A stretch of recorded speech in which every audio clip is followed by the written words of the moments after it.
So I do a lot of little breadboards to test out ICs and stuff. And I like these little short breadboards. There's the long ones too. Sometimes I'll have to use a long one to make room for everything, but I like the little short ones. But yeah, they're space limited. So you can see here, I'm using my little ATTiny3224. So it's only eating up 14 pins, so just 7 pins of the length. But I have to put in an OLED display, and sometimes I have to put in switches and stuff, and they just get in the way. And they are kind of a common item. So I thought maybe I'd lay out a little PC board just to help me out.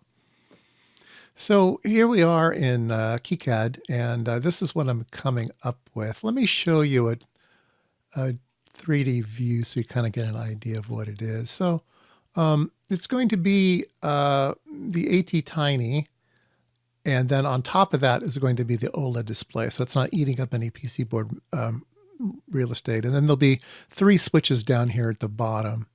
Now that IC here is just a placeholder. It's actually where the pins will be to mount it into the proto board.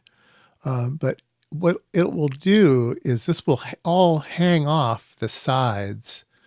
And you can see that it's a square PC board, which is not right.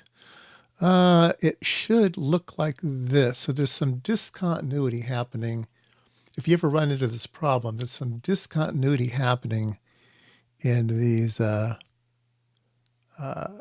edges here. So let's look at all 4 corners and see if everything is making contact. That's doing. Let's come up here. Yeah, that's looking good.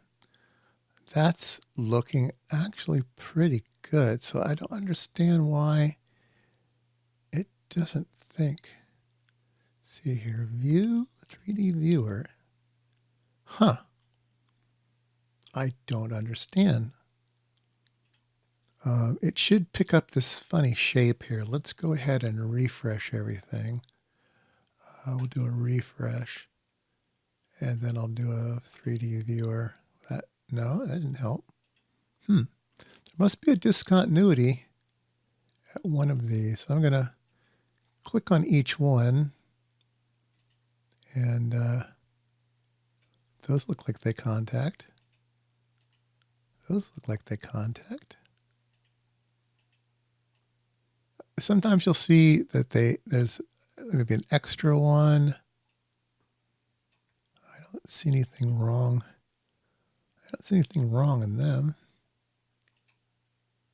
Unless there's an extra piece somewhere. Let's turn off the silk screen. Do I have anything? Oh, here we go. There it is. See this little guy right there? He was causing us all the trouble. Okay, so let's click on him and get rid of him.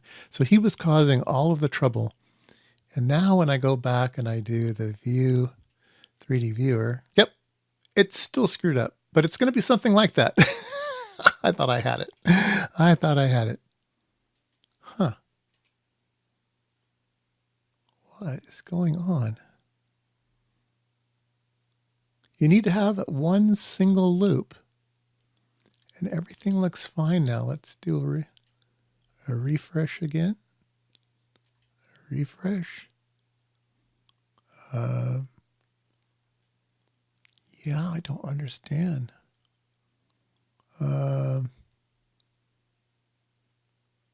Now I'm worried because I've already sent these out to be made. So I'm going to have square boards, and that's not going to do me any good. I'm going to have to go in and saw them out and go for a Rev B. But that's really weird. All right. I'm going to open up the Gerbers that I used to create the board. And these are all the Gerbers. And I can go into the Gerber viewer, into KiCad, and then let's open up Gerber plot files here. Desktop. New folder. Here we go. Let's open these up here. Yeah, see, I got it right. Maybe it's a bug in KiCad. So this is what I submitted to PCB way. So this is what it's supposed to look like. I don't know why the other one is not getting it right. And this one had the funny little, you can see it had the funny little doohickey there. I don't think that will get me into trouble. I don't think they'll route that. It shouldn't be there. But anyway, it'll look like this. And so this will hang over the proto board. The proto board will be this over in this area, right? And then this big area here, that will be hanging off to the side. So it will not get in the way, and I'll have the entire proto board minus these 7 pins ready to go. So anyway, let's wait for them to come in the mail.